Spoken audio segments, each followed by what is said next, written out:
اللہ من الشیطان الرجیم بسم اللہ الرحمن الرحیم۔ جیسے کہ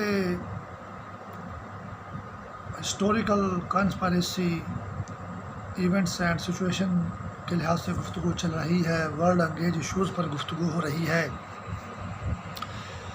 آج میں نے ٹویٹر پر ٹرینڈنگ ٹاپک میں بہت سے پاکستان کے متعلق ٹاپک تھے اور ایک ملالہ یوسفزئی کا ٹاپک تھا۔ یوٹیوب پر بھی ملالہ یوسفزئی ٹرینڈنگ ٹاپک میں جا رہی تھی۔ ملالہ یوسفزئی کا ایک تو یہ میں نے پوسٹ اس کی دیکھی، اس کی وہ ویڈیو دیکھی میں نے کہ اس سے شادی کے لیے پاکستانی لڑکوں کی لائن لگ گئی۔ دوسری اس کی پوسٹ یہ تھی کہ ملالہ یوسفزئی کا یہ بیان تھا کہ بھی اکٹھے رہو، بچے پیدا کرتے رہو، شادی کی ضرورت نہیں، نکاح کی ضرورت نہیں،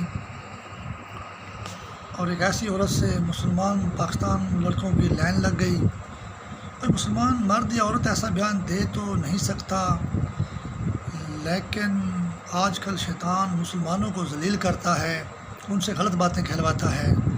جیسے سلمان رشدی سے جو ہے سٹینک ورسز کتاب لکھوائی، قرآن کے خلاف کتاب لکھوا دی، تو کوئی ایسی بات بعید نہیں ہے۔ شیطان مسلمانوں کو جو ہے نا ایسی بات کہلوانے میں کامیاب ہو جاتا ہے۔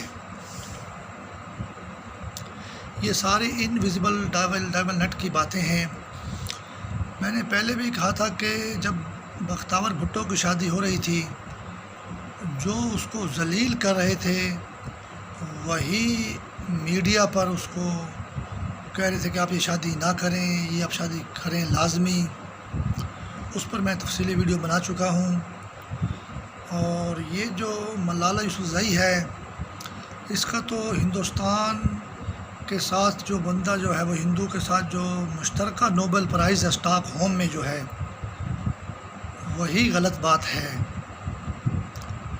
اور وہ بات ہوئی تو آج یہ پوسٹ لگ گئی کہ اکٹھے رہو، بچے پیدا کرتے رہو، شادی کی ضرورت نہیں اور نکاح کی ضرورت نہیں۔ اسلام میں ایسی کوئی بات نہیں ہے۔ اور جو پاکستانی لڑکوں کی لائن لگی پڑی ہے، وہ بھی اسی طرح انڈیا کی غلامی میں جکڑے پڑے ہیں۔ پوری انڈین فلم انڈسٹری نے ان کو جکڑا ہوا ہے۔ اور یہ بڑی تباہ کن خبریں ہیں، مسلمان کی سلامتی کو خطرہ ہے۔ ملالہ یوسفزئی کو جو انویزیبل ڈیول نیٹ ہے، گولی مارنے والا بھی ہے، اور پھر اس کو نوبل پرائز ہندو کے ساتھ مشترکہ دلوانے والا بھی ہے۔ اگر وہ تھوڑا سا مخلص ہوتا ملالہ یوسفزئی سے تو اس کو مکمل آزاد طور پر مکمل انعام ملتا، آدھا نہیں بھی، آدھا ہندو کو آدھا مسلمان عورت کو۔ ایسے کوئی شادی کا چکر ہوگا۔ اور میں تو پہلے نہیں یقین کرتا تھا، اب جو بختیار بھٹو کی شادی ہوئی ہے، وہ بھی پرانا کوئی ریٹائر فوجی کا بیٹا ہے، اور وہ بھی ضرور کوئی مرزائی وغیرہ یا سکھوں اور ہندوؤں کا غلام ہوگا، اس میں بھی کوئی شک نہیں۔ اب تو یہ سارے ظلم ہو رہے ہیں۔ ایک ہی ڈیول نیٹ ہے جو اس کو گولی مرواتا ہے انویزیبلی طور پر، وہی انویزیبل ڈیول نیٹ جو ہے سٹینک نیٹ ورک جو ہے اس کو نوبل پرائز دلواتا ہے، وہی انویزیبل ڈیول نیٹ جو ہے اس کی شادی کرے گا۔ اللہ تعالیٰ اس کو بچائے، وہ مسلمان عورت ہے، اس کو آگ سے بچا لے، میری تو یہ دعا ہے۔ اس میں خبر اور جڑتی خبر یہ ہے کہ قصور میں جو ہے ایک قبرستان میں رات کو لڑکی 20 سالہ دفنائی گئی، اور 20 سالہ جو ہے یہ اس کو کفن سمیت باہر نکالا گیا، اس سے زیادتی کی گئی۔ تو یہ جو انویزیبل سٹینک نیٹ ورک ہے، یہ ڈیول نیٹ ہے، یہ اصل میں قبرستانوں سے جو ہے نا یہ ساری دہشت گردی کر رہا ہے، کرونا پھیلا رہا ہے۔ 2020 میں کرونا آیا تھا، اور یہ نور جہاں کا تعلق بھی قصور سے تھا۔ میں نے سندھ کے اندر ہماری لاری داخل ہوئی تو ایک انڈین فلم دیکھی، تو ایک ہرے کپڑے والی جو ہے وہ لڑکی جو ہے وہ ناچ رہی ہے، اور سفید کپڑے والا لڑکا ناچ رہا ہے۔ وہ ہیرو تھا، وہ ہیروئن تھی، تو وہ کیوب ہوئی تو اس نے بھی اس کو جفا ڈال دیا، ہیرو نے بھی۔ اور قصور بھی کیو سے کیو اور سور جو ہے یہ خنزیروں کا جو کام جو ہے نا قبرستانوں سے شروع ہوتا ہے. قبرستانوں سے یہ ساری دنیا کی مسجدوں میں دھماکے کرتے ہیں.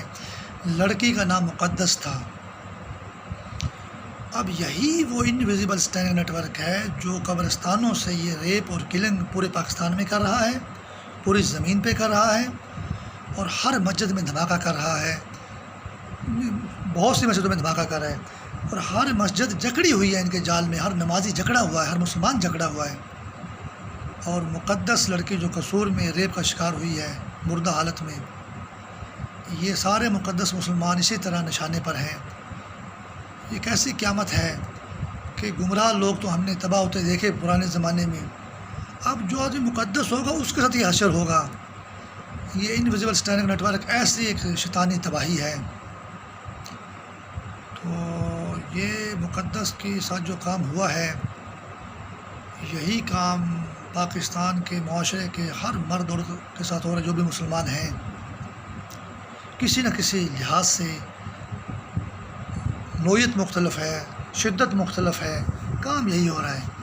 کیونکہ جو بھی ریپ اور کلنگ والا گروہ ہے، یہ انویزیبل اسٹینڈ نیٹ ورک ہے، یہ قبرستانوں سے کام کر رہا ہے.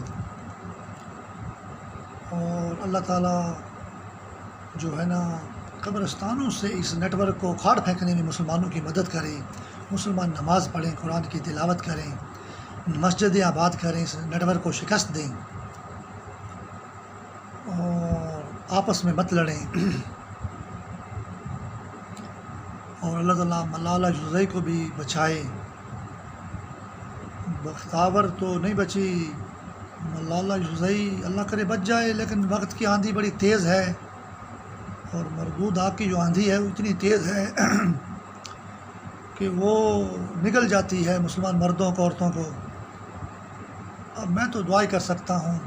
ہاں البتہ یہ کہ تمام مسلمان جو ہیں نماز پر اور قرآن کی تلاوت پر اور مسجدوں کو آباد کرنے پر زور دیں، تو اس آندھی کو جو ہے ہم جو شیطانی آندھی ہے اس سے ہم چھٹکارا پا سکتے ہیں. اسلام زندہ باد، پاکستان زندہ باد.